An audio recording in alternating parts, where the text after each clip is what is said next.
Climax അടിപൊളിയാണ്. Climax നല്ലൊരു twist ഉണ്ട്, അതാരും പ്രതീക്ഷിച്ചില്ല. ഇടയ്ക്കിടെ കുറച്ച് ലാഗ് തോന്നിയെങ്കിലും ക്ലൈമാക്സ് നന്നായിട്ട് വന്നത്.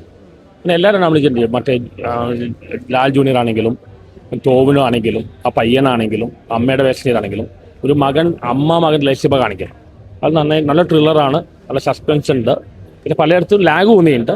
ക്ലൈമാക്സ് അടിപൊളി, അത് സ്പോയിലർ ആരും പറയരുത്, നല്ല ട്വിസ്റ്റ് ഉണ്ട്.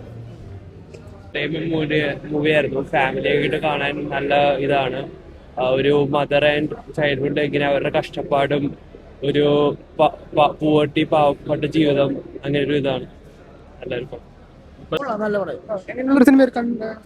ലൈക്ക് സ്ലോ പേസിലെ പടം പോകുന്നത്, കുറച്ച് ക്ഷമ വേണം കാണാൻ. പക്ഷെ കണ്ടിരുന്ന നല്ലൊരു സിനിമ ആയിരിക്കും. ഒരു മെസ്സേജ് ഒക്കെ ഉള്ള പടമാണ്. മെസ്സേജ് ഉള്ള പടമാണെന്ന് വെച്ചാൽ വലിയ മെസ്സേജ് ഒന്നും ഇല്ല, പക്ഷെ കണ്ടിരിക്കാൻ നല്ല പടം. ഇഷ്ടമായി, എനിക്കിഷ്ടമായി പേഴ്സണലി. ബാക്കി ഓഡിയൻസ് ഇങ്ങനെയാണ്. നല്ല ഹൈ കിട്ടിയിട്ടുണ്ട്. സുഷിന്റെ മ്യൂസിക്കും ആ ഒരു സ്ക്രിപ്റ്റും പെർഫോമൻസ്, ആ ചൈൽഡ് ആർട്ടിസ്റ്റ് സിനാൻ എന്ന് പറയുന്ന പയ്യന്റെ പെർഫോമൻസും മ്യൂസിക്കും എല്ലാം നല്ല ഹൈ കിട്ടി ലാസ്റ്റ്.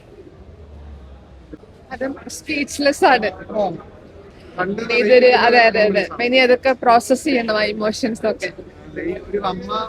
മകൻ ഫോണ്ടൊക്കെ കറക്റ്റ് ആയിട്ട് അതെ അതെ, ഭയങ്കര ഇമോഷണൽ ആക്കുന്ന മൊമെന്റ്സ് ആണ്.